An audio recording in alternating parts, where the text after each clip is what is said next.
All right, strap in, everybody. Today we are diving deep into one of those topics that really makes you think the Anunnaki.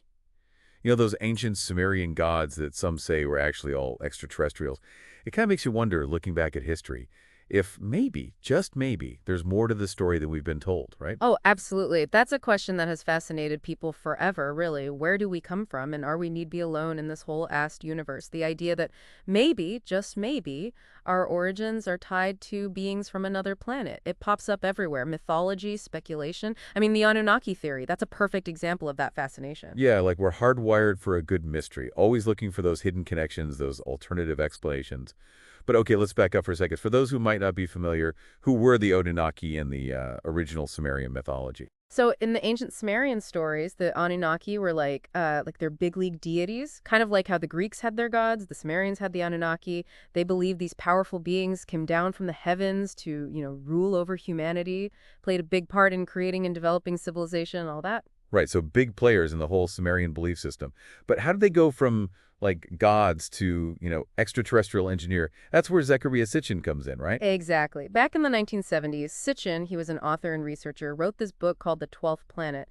And let me tell you, he presented a very different take on the Anunnaki. He basically said, forget the myth stuff. These guys were actual extraterrestrials. Oh, really? From where? A planet he called Nibiru, or Planet X. Supposedly, it's got this super long elliptical orbit around our sun, so we don't see it often. Whoa, hold on. A whole other planet hanging out in our solar system. That's a big claim right there. So what were these alleged aliens doing here on Earth, according to Sitchin? Okay, so he theorized that the Anunnaki, they came to Earth on a mission. They needed gold Gold. What for? to repair their atmosphere. It was damaged, see, and they needed gold to fix it. Cosmic gold miners, huh?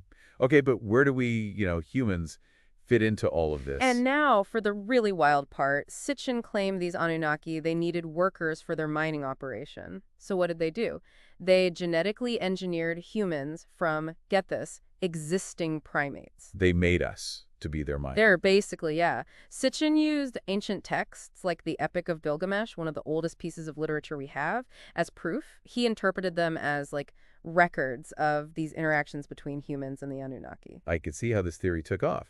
Ancient astronaut engineers, genetic manipulation, a hidden planet. It's like something out of a movie, Almost too wild to believe.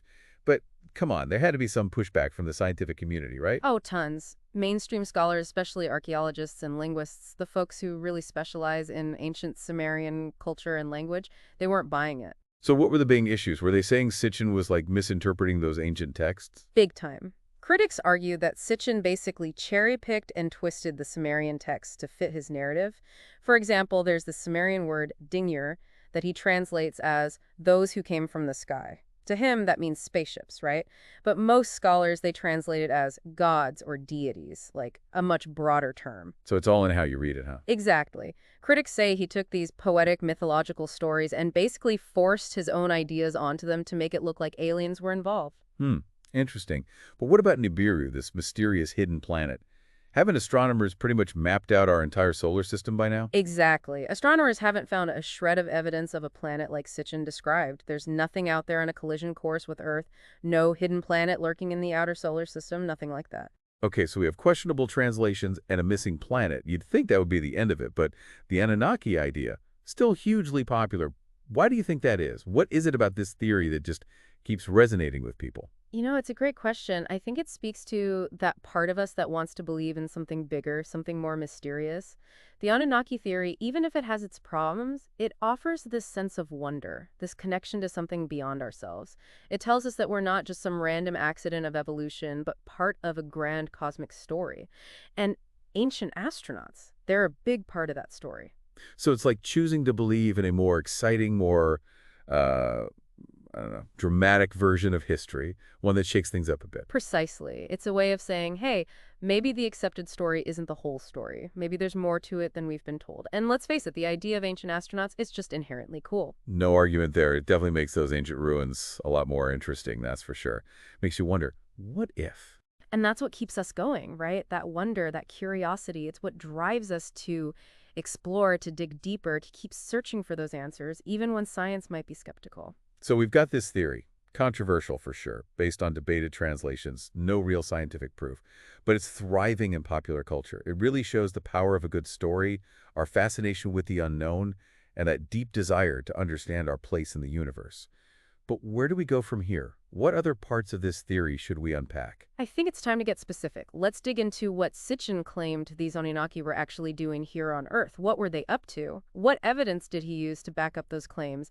Let's dive into the nitty-gritty of this, shall we? All right, so let's get down to brass tacks here. What exactly was Sitchin claiming these Anunnaki were doing on Earth, besides the whole, gold mining thing? Oh, Sitchin went way beyond just mining. According to him, they basically shaped human civilization. I mean, everything. Social structures, technology, how we view the cosmos, all of it. Whoa. So they weren't just like overseeing things from afar. They were actively, like hands-on shaping human development.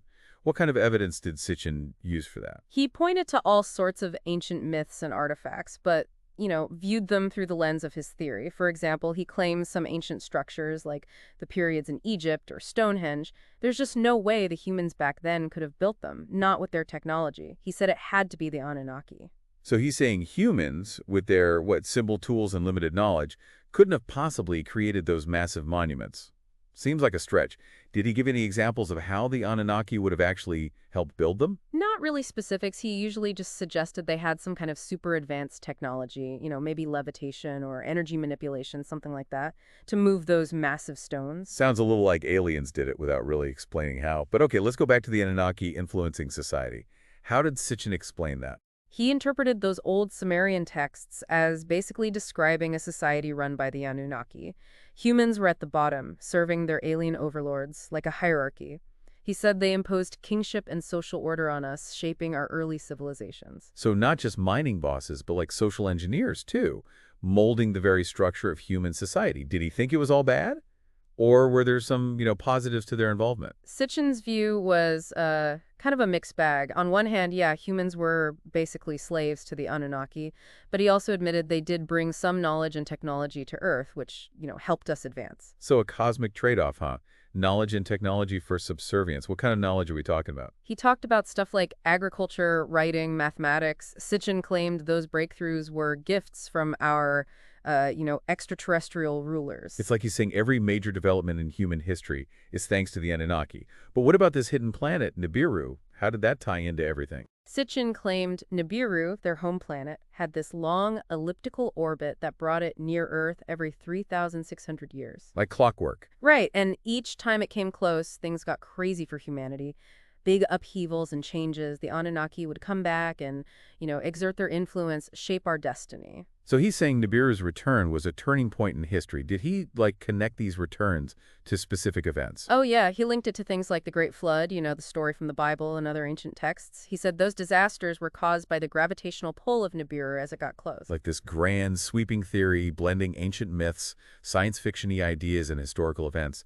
And at the center of it all, the Anunnaki, these mysterious puppet masters pulling the strings of human civilization. It's a good story. But as we said earlier, a lot of scientists aren't convinced. But the public, why has this theory captured so many imaginations? Well, I think part of it is that it's just plain exciting. It's a break from the, normal, everyday explanations of history. It's a more dramatic version of our past, ancient astronauts, cosmic interventions. It's like we're in an epic movie. It taps into that desire we all have to explore the unknown and feel like we're part of something bigger than ourselves. Like trading in a boring history textbook for a science fiction adventure novel, right? And humans, well, we get to be part of this cosmic drama. But honestly, there's also something kind of rebellious about it too, don't you think? Oh, totally. It's like rejecting the official story, questioning authority, going against the grain. You're saying, hey, maybe there's more to it than they're telling us. Maybe we need to look at things differently. It's like taking that red pill instead of the blue pill, right? Choosing the more exciting, less conventional version of reality. But okay, even if we put aside whether it's true or not, the Anunnaki theory has had a huge impact on, well, everything. I mean, books, movies, video games, even music. It's become this touchstone for people who are fascinated by ancient mysteries and the possibility of, alien contact. Absolutely. The Anunnaki, true or not, have sparked so much creativity. It just keeps captivating people who are looking for alternative explanations of our past and, our place in this massive universe. It shows you the power of ideas, especially those that challenge how we think and encourage us to consider all sorts of possibilities. But let's switch gears for a second. Even if we play along with the idea of ancient astronauts, does it have to be the Anunnaki specifically? What about other interpretations, other myths and legends that maybe hint at extraterrestrial involvement? Now, that's a great question, and it opens up a whole new can of worms. Let's look at those other interpretations. Let's see what other ancient cultures and their stories about beings from the sky have to say. So we spent a lot of time on the Anunnaki, but are they the only ones in this ancient astronaut game? What about other cultures? What are stories from them that might suggest, visitors from other planets? That's a great point. The Anunnaki, they're just one piece of this puzzle. If you look at stories about beings coming from the sky, they pop up all over the world. It's a recurring theme in lots of different cultures, myths, and legends.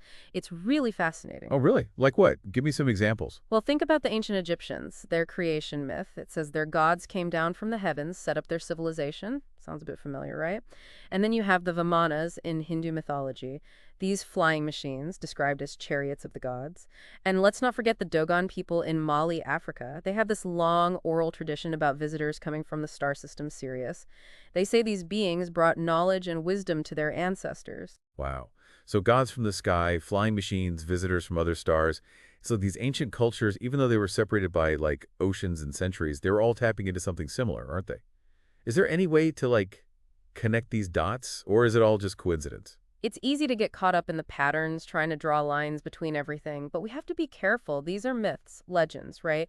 They can be interpreted in many different ways. What might look like a spaceship to us could mean something completely different to them, based on their culture and beliefs. Yeah, like trying to interpret a dream. The symbols might seem familiar, but the meaning, who knows? But even if we can't say for sure that these stories are like proof of ancient astronauts, they do show that people have always been fascinated by beings from the sky, right? Oh, without a doubt. Throughout history, across cultures, humans have looked up at the stars and wondered, are we alone? Could someone have visited us? Maybe even influenced us? The idea of extraterrestrial beings has always captured our imagination. It's like we have this deep-seated need to connect to something bigger than ourselves, to feel like we're part of this cosmic story that extends far beyond Earth. But let's get practical for a second. If we wanted to find actual proof of ancient astronauts, what would we be looking for? That's the big question, isn't it? The problem is we're dealing with such a distant past, records are limited, a lot of evidence is lost forever. We'd need something undeniable, something that just couldn't be explained away with, conventional science. Okay, so like what? An alien artifact buried in a tomb, a blueprint for a spaceship carved into a rock. Exactly. Imagine finding a device with technology way beyond what that civilization should have had, or a material with a chemical makeup that's not found on Earth. That would be pretty convincing. Like finding a smartphone in a Viking burial site. It would be so out of place, so out of time, that it would make us rethink everything we thought we knew about history. But okay, let's say we don't find that smoking gun. Is there any other way to approach this whole question? Some researchers look for what they call OOPArts, out-of-place artifacts. Basically, objects found in archaeological digs that seem way too advanced for the technology that existed at that time. So things that just don't fit the timeline of how we think technology developed. Got any examples? The Antikythera mechanism. It was found in an old Greek shipwreck. It's the super complex astronomical calculator. People call it an ancient computer. Scientists have been trying to figure out how it was built for decades. An ancient computer. That's definitely a contender for alien tech. What other OOPArts are out there? Oh, there are tons, each with its own mysteries. The Baghdad battery found in Iraq. It's basically some clay pots and metal rods, but some people think it was an ancient battery. And then there are the Nazca lines in Peru, those huge drawings in the desert. Some believe they must have had help from, well, someone out there to create them. So we've got ancient computers, batteries, and giant desert drawings that don't quite fit the explanations. It's like working on a puzzle where some of the pieces just don't belong. But even if these OOPArts are truly out of place, does that automatically mean aliens? Could there be some other more, I don't know, normal explanation? Of course, we always have to be skeptical to consider all the options. Maybe we've underestimated how smart our ancestors were. Or maybe there are whole chapters of human history that we just haven't discovered yet. It's like we're detectives on a cold case, right? Piecing together clues, looking for connections, but always open to new evidence and different ways of interpreting things. It's exciting, even if we never know the whole truth. Exactly. And even if we never find that absolute proof of ancient astronauts, the search itself is important. It makes us question what we think we know, broaden our understanding of the past, and maybe, just maybe, realize that our place in the universe is even more incredible than we ever imagined. It reminds us that there are still so many mysteries to uncover, stories waiting to be told. The search for knowledge never really ends. That's right. And you never know what you might find when you keep looking up, keep asking the big questions. Well said. We started this deep dive asking if there might be more to the story of humanity than we've been told. We look at the Anunnaki, all the debates about them, the lack of scientific proof. We explored other ancient myths and legends looking for those hints of extraterrestrial contact. We even went down the rabbit hole of OOPArts. It's been quite a journey, hasn't it? Through ancient writings, archaeological puzzles, and the amazing power of human imagination. We might not have all the answers, but we definitely have a lot more questions now. And that's what makes it so great. The search for knowledge, exploring the unknown, it's a journey without an end. It's about the questions, the connections, and the amazing things we can dream up. So, to everyone listening, keep asking questions, keep exploring, and stay open to new ideas. The universe is full of amazing things. And the truth? Well, it's out there waiting for us. Until next time, keep diving deep. Never stop looking for those hidden truths, the ones just below the surface.